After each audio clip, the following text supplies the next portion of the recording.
And also, things might change. You might, for example,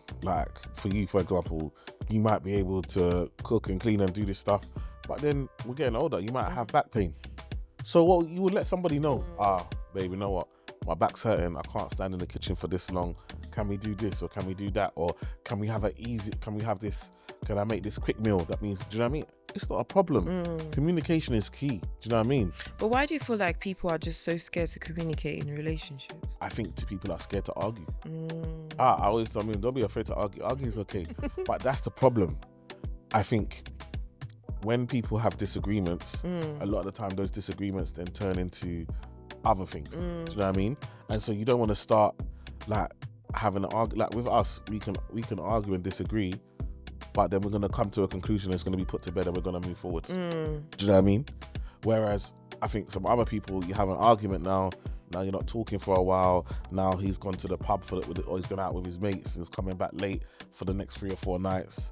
Now, you know what I mean? Now you're feeling like, you're having to take all the burden with the kids and the family and you're stuck here. Do you know what I mean? Or all of a sudden now, because you've had an argument, he's staying late at the office.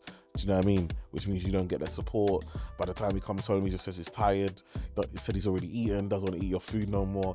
All of these things so you want to avoid all of that. So to avoid all of that, you don't want to have the argument in the first place. Hey everyone, welcome to the 3L podcast with myself, Eman, and my beautiful wife, Miriam. Hi. And I have to add the Asukwa because I love the fact that you are Miriam Asukwa. And I love waking up to you every morning. And you don't dribble. No. You don't really sweat. You don't fart. You don't. Are you human? Are you an android? I'm human. I feel like you just miss a lot of things. Okay. But like menopause is coming, so you might see all the Real talk. What a way to start. Life, love, and legacy. Yeah. Life, love, and legacy. Yo. Hey. How are you? I'm good. How are you? I'm good. Good to be back. Yeah. The last time we were here, we had the kids, which you should have seen already, so we couldn't really talk like we normally talk. We had to censor those episodes. You know, the kids was in the room. We couldn't say a lot of things I would normally say, but I think they were good episodes. Yeah, but definitely. I missed this. I like talking to you. Yeah, free. For free. No filter. No filter. My favorite. So what are we talking about today? What's the topic? Something about weaponizing incompetence, emotional immaturity, and unequal labor. Jeez. Right. So you just wanted to fire and cause fire on the mountain. Hey, sometimes you have to cause fire on the mountain, and then afterwards you can put the fire down and everyone will cool down and settle. Okay, so what's your problem this time? Please talk. I don't have a problem. So basically, we come across a lot of women who talk about how they've married. Who's we? Who's we? Not me. I'm just saying. I said I come across a lot of. No, you said I. You said we. Don't put me. Okay, you. I come across a lot of posts where women are saying they feel like they married man-child, like they don't have grown men. So basically, they do everything for their man. Their man is like, I can never find a piece of paper that's right in front of him. And it's just, how do they break that cycle and what do they need to do, and just some of the experiences that they've seen. Now, on the flip side, so a man that asks for a lot from a woman or asks for a lot from a woman is a man-child. Well, they're saying... But, no, let me finish. But a woman that says she doesn't want to work, she wants to live soft life, she wants a man to pay for everything for her, she's not a girl child. I don't know. Am I the one that made the term? No, I'm asking you. I don't know. I don't know if you can see the double standards here. Because there are loads of women that literally with their mouth, there's not many men that with their mouth will say, I don't want to pay any bills, I just want to be looked after, I want to be pampered, I want to live soft life. There's not many men that will say that out loud. But they might not say it out loud, but they be thinking it. But there's loads of women that are saying it out loud, so they've gone beyond thinking. They're saying it out loud. They're not criticised. They're not called women child. They're not called, incompetent or whatever. Like, wow. Do you know what I mean? It's weaponized incompetence, supposedly. So please go ahead. No, this is your time. Because I know women support women, as always. Please, go ahead. No, but basically, she's just like women who feel like they end up mothering their child. Like they get married to their husbands, and then the husband comes in, and then all of a sudden, and sometimes these guys, like, they've looked after themselves. They probably lived by themselves. And the moment they get married, so all of a sudden, they don't know how the washing machine goes. They don't know how to put their clothes in the hamper or the basket. They can't plan doctor's appointments for themselves or get their prescriptions and stuff like that. So they feel like they're obviously taking on the role of a mum.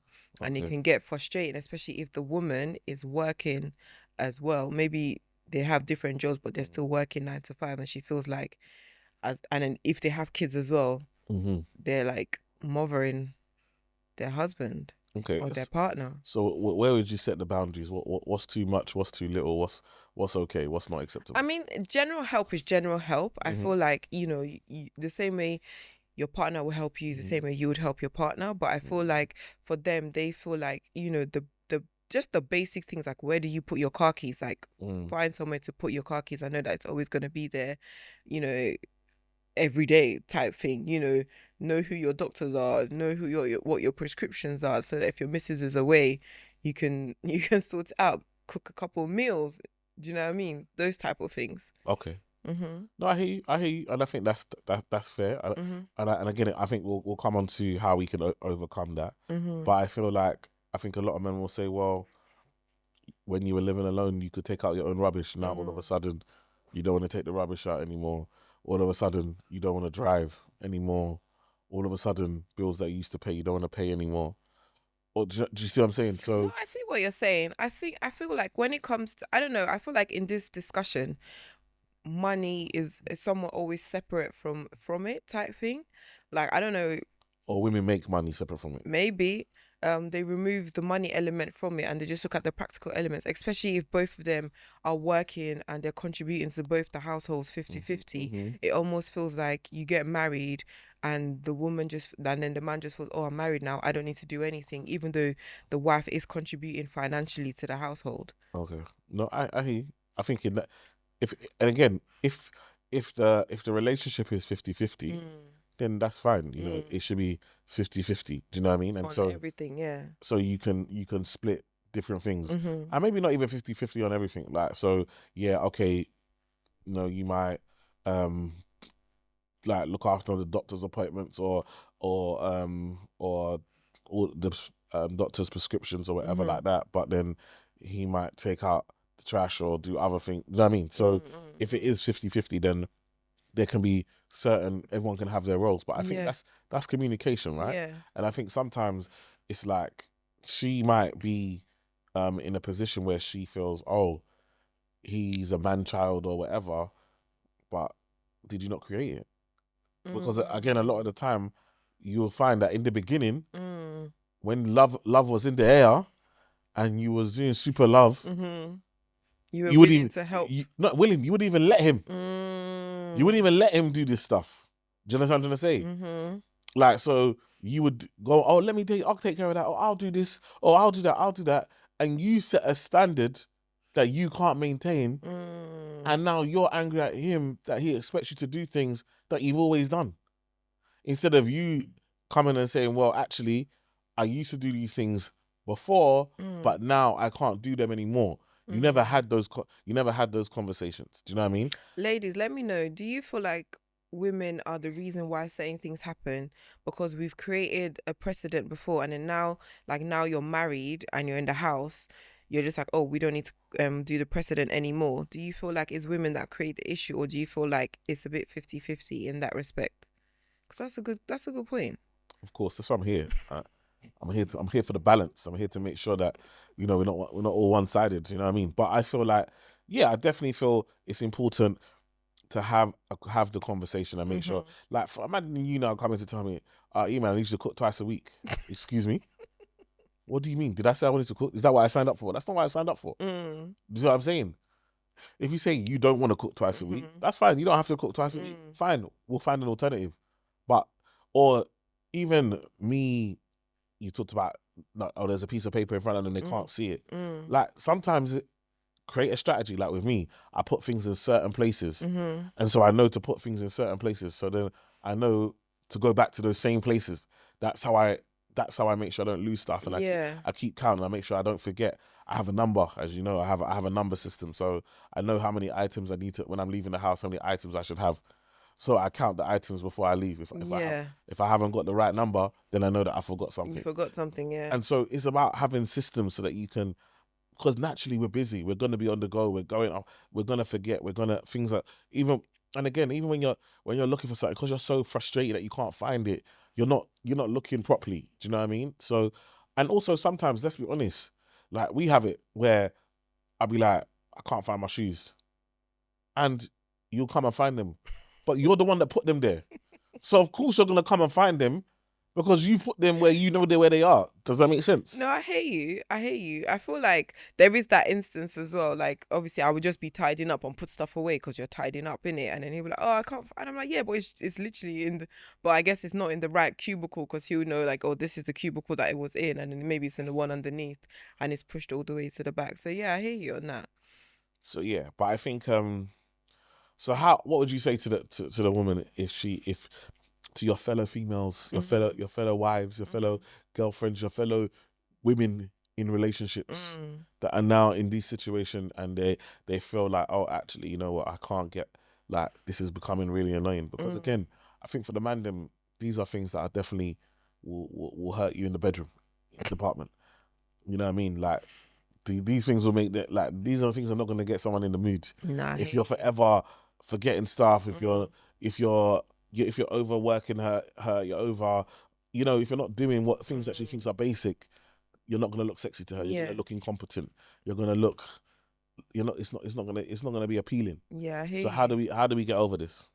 I think obviously when you first get together, you want to show that you can do certain things, right? You can cook, you can clean, you can do all of those things, but at the same time, you have to also know that if you have boundaries that you have set for yourself, you have to communicate those boundaries. So in the same way you're doing all this stuff for the guy, then you might say, okay, if I'm gonna and I'm taking money out of the equation here, but if you're going to be cooking and cleaning for the guy, then you say, okay, well, if my tires need changed and you're the one that's going to do it, there has to be a bit of give and take.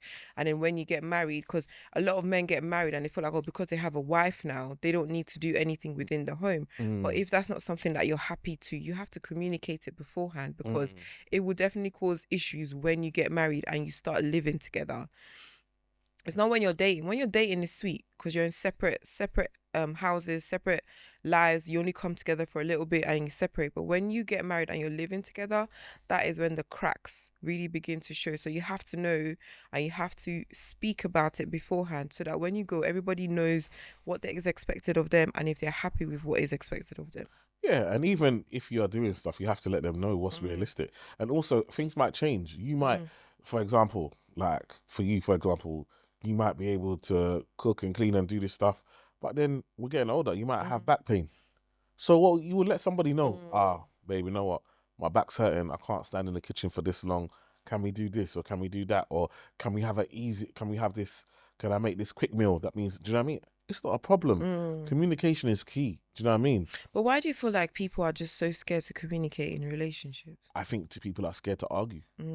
I always tell them, don't be afraid to argue. Argue is okay. But that's the problem. I think when people have disagreements, a lot of the time those disagreements then turn into other things. Do you know what I mean? And so you don't want to start like having an argue. Like with us, we can argue and disagree, but then we're going to come to a conclusion that's going to be put to bed and we're going to move forward. Do you know what I mean? Whereas I think some other people, you have an argument now you're not talking for a while, now he's gone to the pub or he's gone out with his mates and he's coming back late for the next 3 or 4 nights.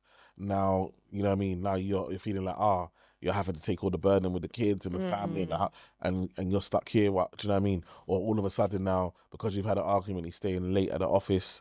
Do you know what I mean? Which means you don't get that support. By the time he comes home, he just says he's tired. He said he's already eaten, doesn't want to eat your food no more. All of these things so you want to avoid all of that. So to avoid all of that, you don't want to have the argument in the first place. Yes, that's true. But I always tell women, like, listen, it's better we have the argument and we have to know that we're arguing out of love. We are human beings. We're not always going to agree, but we always love each other. Do you know what I mean? There's always love there. So we can argue. I can argue with you and it's not going to be, you're not my enemy. Do you know what I mean? Yeah, true. It's not. We're not gonna now have to get into the boxing ring and start doing rounds back to back fighting. Like, but I feel other people arguments escalate into, and that's why I don't like that. And I think when you have kids as well, if you create that environment of not talking about things and that tension, your kids can pick up on it. Your kids can sense it. So, and even though you might think, oh, they're young, they don't know. Nah, they can feel the tension in the air. So that's why sometimes it's better to just deal with it and let it go. Even if you don't come to a thing, at least you've opened the lines of communication and you're working to have a resolution. Yeah, and everything don't have to be an argument, like, do you know what I mean? But I feel like if it's burning you inside, say something. That's something I always tell Mims. If it's burning you inside, man, you know, you didn't wash your plate, you left it at the side, like, I've got bare work to do. Can you wash your plate? No problem. I'll make sure the plate gets washed. I might not wash it, but I've got 4 youths. So one of them will definitely make sure that problem is solved. Oh, God. Because me, I didn't have kids to be washing plate. You understand what I'm trying to say? I've washed enough plate in my life. Do you understand? So somebody's going to wash my plate now. Do you understand? With joy as well. Not just going to wash it. Hey. You're going to wash it with a smile. I'm looking at your face. I beg, before they say we are doing slave labor in our house. What? Which slave labor? Let somebody try and tell me that teaching my kids the necessities of being domestic is slave labor. Somebody did it to me. And when they did it to me, even after you wash the plate, if they found one little speck, go out, wash it again. The lashes you will get, you'll be washing it again with tears coming from your eye. You're cleaning your eye while you're washing plate. Huh? Oh my God. Your mom said, what's in your eye? The fairy liquid got in my eye. That's what you were saying. Because you don't want another beat. You said, the fairy splash in my eye. That's what's in my eye. Hi. Do you know what we've been through in this life? Oh my gosh. So this is character building. So yeah, no, but I'm saying it's all about having the conversation. Yeah. You know what I mean? Having these conversations. Plus our kids are getting older. Like sometimes you don't even need to tell them. Like the other day, Mally you were away for the weekend. Yeah. I was home with the kids. We had a great time, by the way. Please go away more often. Because me and my kids, we have a wonderful time without you. I'm sorry. I know you in your head. You think London Bridge is falling down. Listen, this guy sent me a picture of the table of all the treats he brought for the kids. This table, if you see how big our dining table is, half the table was covered in sweets, drinks, everything. I said, wow, this is what happens when I'm not at home. Because I'm efficient. I'm not going to come in here, Daddy, can I have a snack? There. It's been purchased. In fact, I even took your input. So what we've got, you have requested. There's no need to disturb me. Because we've got stuff to do. I've got meetings, I've got things. The table is there. If you need a snack, it's there. Lunchtime, I'll sort you out. Dinner time, I'll sort you out. Listen, we had a great time. You was away. You're probably there thinking, the house is turned upside down. We was there singing Kumbaya. Everybody went to sleep peacefully. Nobody, unfortunately, you wasn't missed.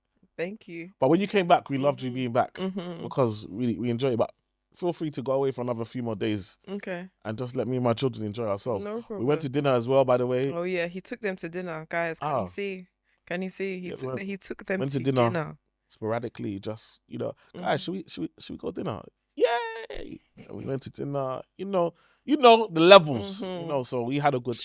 Me and my kids had a good time. You understand what I'm trying to say? And I think that's what's important in this life.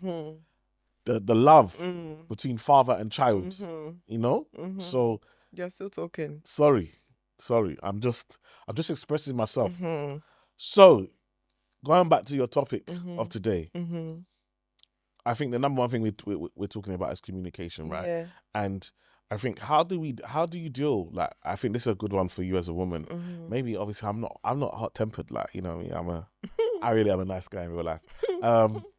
But how do you deal if maybe your partner's a bit quick to anger and stuff like that? How do you now confront them to say, look, actually, this thing that you do that's very small to you is very big to me, and it stresses me out, and it means that makes me tired. I worry about it. It gives me anxiety, and therefore, then when you want to tap me to knack, I don't want to knack. Yeah. Do you know what I mean? How do we help him? Help her be in a knacking mood? Because I think at the end of the day, the man them, they just want to knack. I always say this. I think you always have to pick when to have the argument, especially if you know your husband is hot tempered. If you know that after he's eaten and he's had a drink and he's relaxed, that's the best time to approach him. That's the best time to approach him. There's no point if he's watching football and you know that that's his one time, his downtime. Don't approach him when he's watching the football. You're not gonna get anywhere. But if it's like, you know, he's just eating, he's relaxed, he's chill, has a drink, whatever, alcohol or non-alcoholic, whatever, and you know that's the best time, then approach him then and speak to him then. I guarantee you'll get more results that way than just going grab, especially if you know he's quick to anger.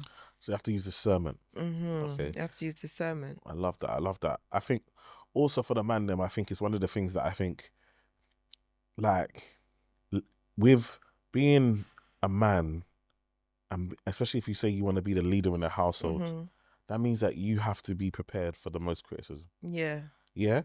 I look at it like football.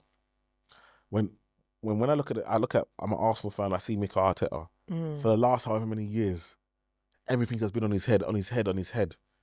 Like, he puts the team out. The team that played well last week, they come and play bad this week. It's his fault. Do you know what I mean? He didn't sign this player. Why did he play this player? Why didn't he sub that player? Why did he? And it's like, you have to understand that when you take up the position as the head of anything, you have to be prepared to be criticised the most. And I think one of the biggest problems with a lot of men when it comes to leadership is that they want to be leaders, but they don't want to be criticised. They want to be leaders, but they don't want to be challenged. And actually being a leader means that you will be criticised, that you will be challenged.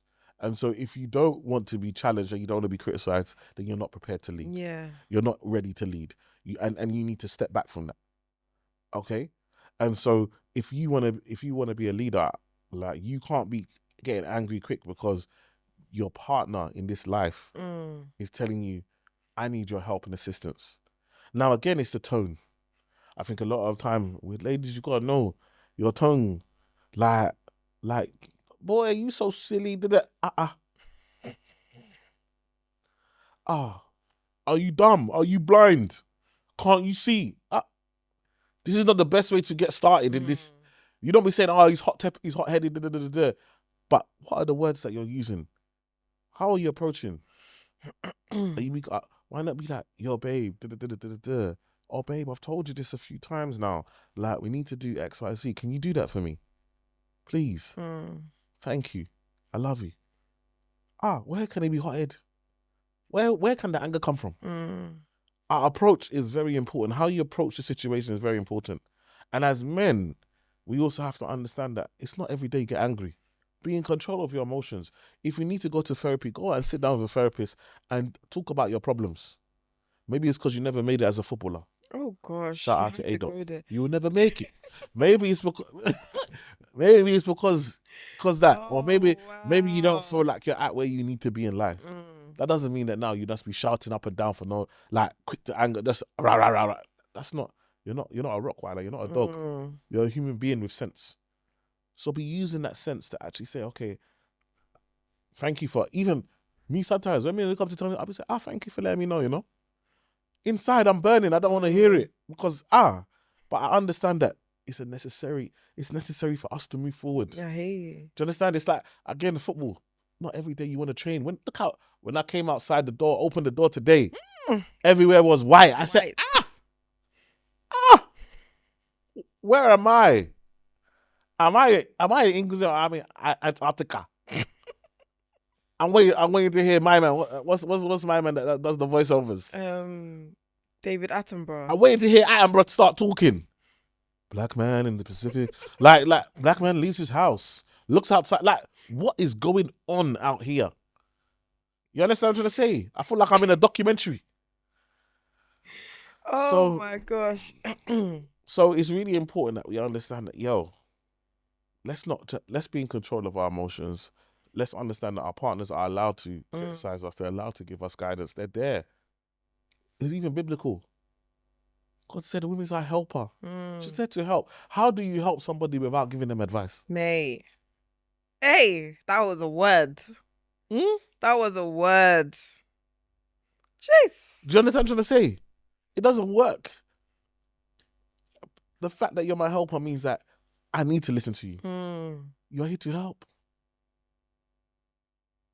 And I know that we're talking about men in this instance, but there are some women who flip the scripts as well, and they're like, I don't want to do nothing, and the man's like, hey, like this was not what we agreed. So this is not just, I know. No, definitely. Yeah. But you know what? I think also we have to be careful because Mims, if we now said, E-man, I'm not cooking no more. I don't want to do it. It's no problem.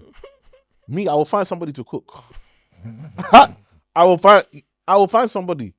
Now you'll be upset. Hey. You understand? Sometimes let us look after our home so that we do not invite. Let us put the levies up. So we do not invite the wolf in sheep clothing. Wolf in sheep clothing. Abby? There's a lot of them. She came in just cooking. Now she's inside, you're outside. Okay. Anyway, let's do the dilemma. I work full-time, manage the house, plan the kids' lives, sort the bills, and then my husband still asks me to make his dentist appointment. He'll forget the school calendar, ignore chore lists, and say things, you're better at that stuff. When I pushed back, he said, I don't see what the big deal is. You're already doing it. I didn't marry a child, but I'm starting to feel like his mum. Is this a man who's just forgetful, or a partner who's learned how to coast? I think it's a mixture of both. And I think also from the stuff you were saying, you can get a virtual PA. Nah. So if it's that often that you're going dentist, going doctor, going this, be getting a virtual PA. Yes, I want to help you. Pay them per hour, and as you need stuff to just be sending it to them. That's a good idea. Women, if you're doing all this stuff for your husband, charge him and say that if he doesn't want to pay, he can get a PA to do it for him. I bet you he'll fix up real quick. That's what you heard what I said.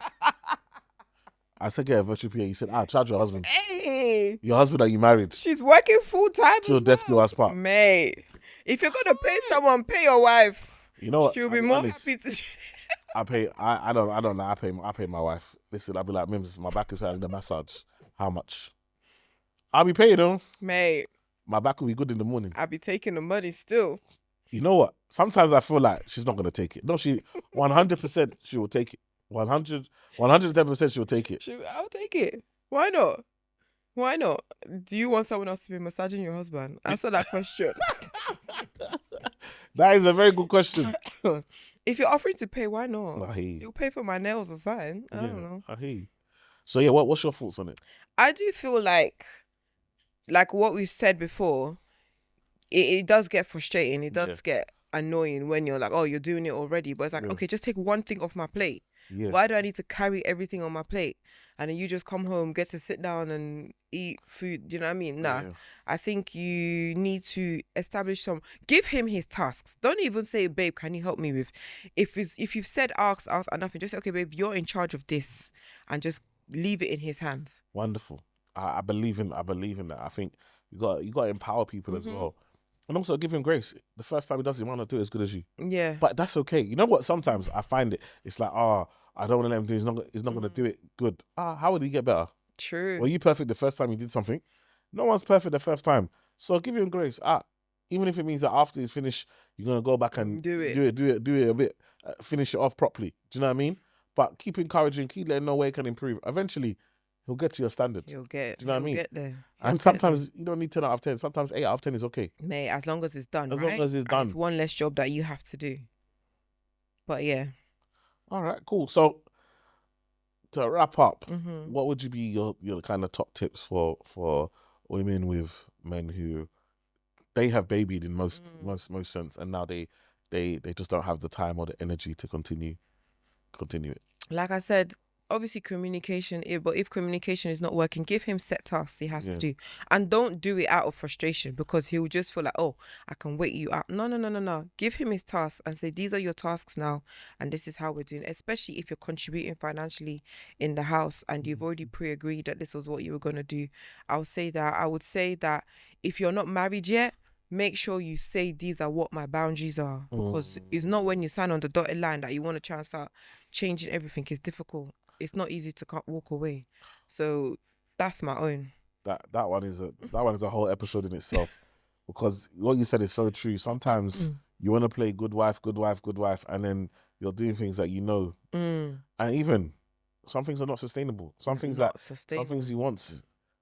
So if it's not for you, and if it's not your culture, and it's not, I need you to kneel down to give me my food every time you give me my food. And then they'll say, my mom did it for my dad. Hey. It's not after you've already married that you find out now. Because 6 months, 12 months later, it's divorce. Mate. So it's very good and very important that you have these conversations like, what are the things that are important to you? What's your standard? Yeah. And again, even I know you maybe not want to live together until you get married. Go on holiday. See how does this person sleep? How does this person cook? How does this person go and rent an apartment for a week and you know what I mean, on holiday, and see what is it like? What are they like? What are their habits? Absolutely. You can tell a person by how they are when they're on holiday. Are they neat with their suitcase, or is everything just bag everywhere? And just little things like that will teach you how that person is. Like, go to their house, even if you're not living. What does their house look like? Do you know what I mean? Do they tidy up because you're there, or they just leave it out because they don't care? Little things like that will show you who that person is. I love Bagam. It's just it just means so many things. It's just so powerful. Like when you don't need to describe it. You just know. If you're not Nigerian, Bagam, ask your Nigerian friends. They'll tell you. They'll let you know that that's what it means. That's what it means. So thank you for bringing that in. No problem. And taking it back. Giving it back. Because I know the trauma of how many times my mom has been beating me because I've been bagaming. So yes, thank you for watching. Please let us know your thoughts in the comments. Please like, share, comment, subscribe. Thank you for everyone that's been watching. We've been meeting people. People have been meeting me. Members have been like, oh, I love your podcast. I feel like, oh yeah, bread and butter. They're like, no, the one with you and your wife. I'm like, that's fantastic. That's fantastic. So I'm glad you guys are enjoying the content. I'm glad that you're enjoying the podcast, and we'll keep bringing you episodes. So we'll see you on the next one. See you in the next one, guys.